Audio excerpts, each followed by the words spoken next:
What's going on, guys? Jeff Fan here. Iowa on the screen. It's been a while since I've recorded anything and did any narration for Legends.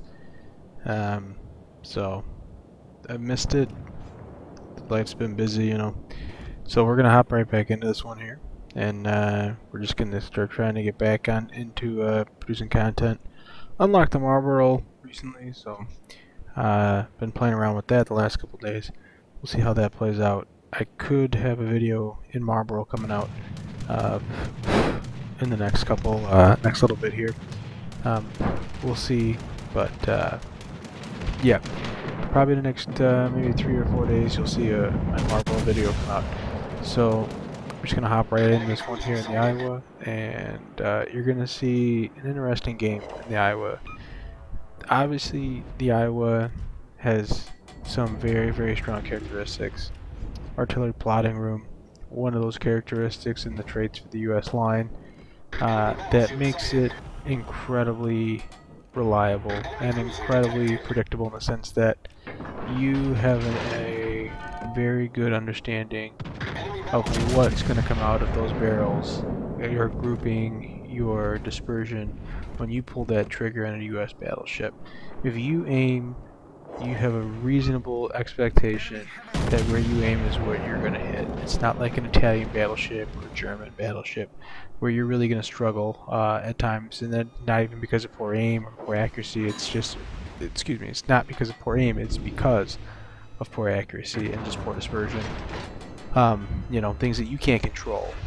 But Iowa is one of those ones where if you are looking for broadsides, if you're finding broadsides and you obviously there's another good shot right there you see on enemy Iowa.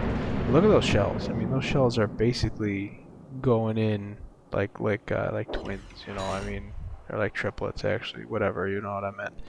But it's incredible to look at, and that is why to me Iowa still has that it factor. The reality is, in my mind, when I look at Iowa, it is the top ship at Tier 7 from a battleship standpoint. It is, but in my mind and in my opinion, head and shoulders above everything else. It is, and it has been for the last several years, the gold standard for Tier 7, and it's because of the, in my opinion, the predictability and the expectation of what you're going to get when you pull the trigger. And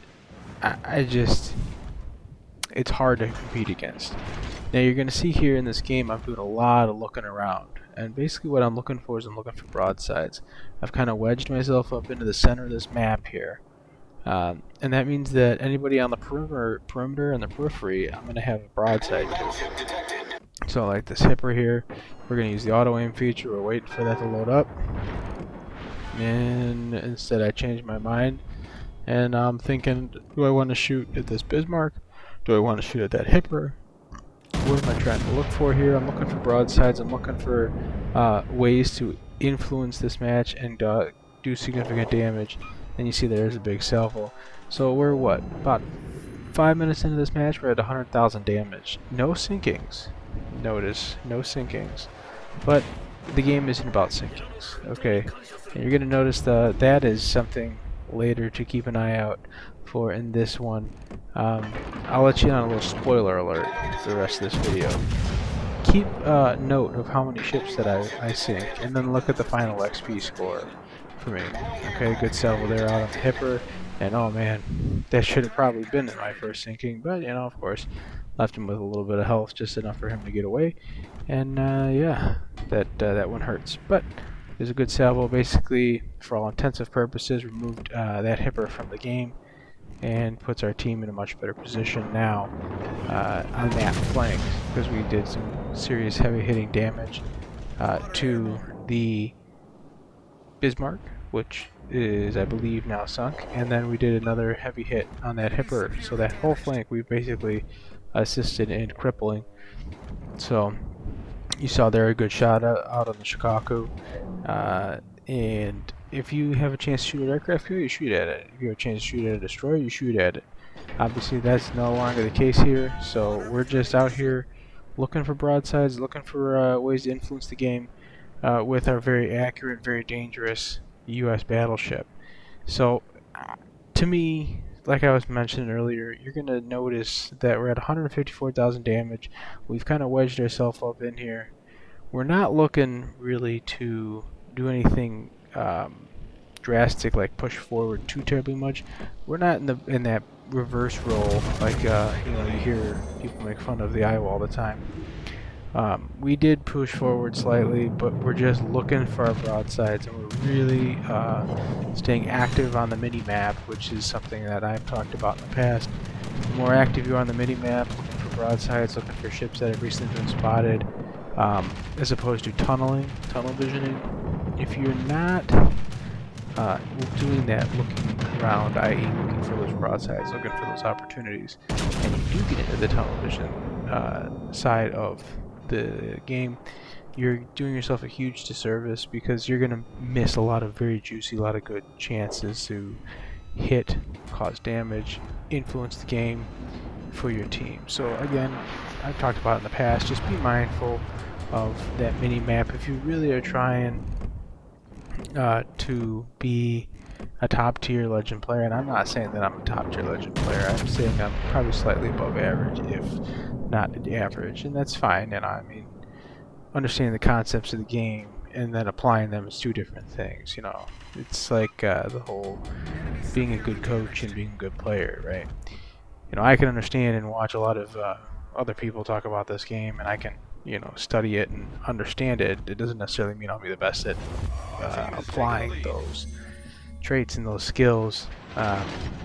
But that being said, if we're talking about best ways to improve our overall gameplay, it's understanding the mini-map, understanding shell characteristics, understanding positioning, angling, all those things.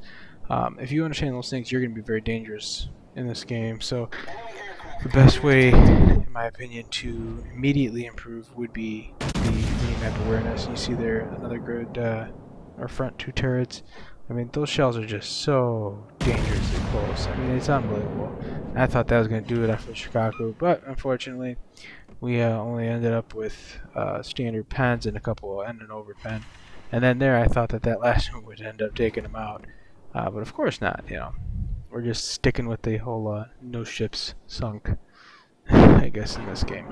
So, but you look at that damage ticker up to 213,000. Yes, 213. 213,000 damage. And I see here I tried to get a little bit of what's the word for it? Aggressive? Trying to set up a double strike. I thought I could take out Shikaku and then Bismarck, and of course I ended up taking out none of them. So still sticking with the no ship sunk theme, and we're at 221,000 damage. So a lot of people would argue that, oh, if you want to be effective in this game, you have to sink ships. You have to take ships out. You know, that's the easiest way to get XP in this game. It's the best way to get XP. If you're not sinking your enemy ships, you're not doing your job. I'm gonna push back on that, and the reason why I'm gonna push back on that is because I'm gonna say, look at my score in this game. I'm not gonna get a single ship sunk. That being said, I'm gonna still end up with a very above average, very good game in this Iowa. I have not taken this Iowa out on a sidebar. Outside of this game, it's probably been 2 or 3 months since I've taken out the Iowa. Not because I'm not a fan of it, not because of me not liking the ship or anything like that. It's simply because of the fact that the Iowa is a very good ship, and it's just not my favorite style, right? I'm not saying it's not a great ship. It is a great ship. It's just not my favorite style of ship. I like the British. I like the Germans. I like to get up close and personal. I like to get my hands dirty in that sense of brawling, you know. Not saying you can't do that in the Iowa, but its bread and butter is that more medium range to longer range, and really locking down sections of the map and preventing movement, as opposed to being a pusher and more of a flank disruptor, like some of those other ones that I just named. And the British are obviously that good support multi-purpose, which, you know, to me I think is very satisfying to have two shell types that are effective, and that's why I like the British. And also with that, you know, the glass cannon feel. so you have to play it well. But this Iowa is just, I mean, it's point and shoot, and you are going to be an effective ship. So yeah, I just saw the enemy I was getting chewed up, and this is basically going to end up doing it here. I thought this may be our first kill, and of course, you know, he turns in just enough, and it was a bad shot by me, bad aiming, bad anticipation of a turn or lack thereof. So somebody else is going to end up taking this Iowa down. We're going to end up with 240,000 damage. And just every once in a while you take the Iowa out and you get reminded by the ship of why it is the king of tier 7, and why she is the top dog. You know, I mean, just that accuracy and that predictability and expectation of what you're going to get out of this ship just makes it the best. But anyway, 241,000 we're going to end up with. Look at the XP here at the end, guys. If you guys like the video, leave it a like, and I'll see you guys out in the high seas. Take care.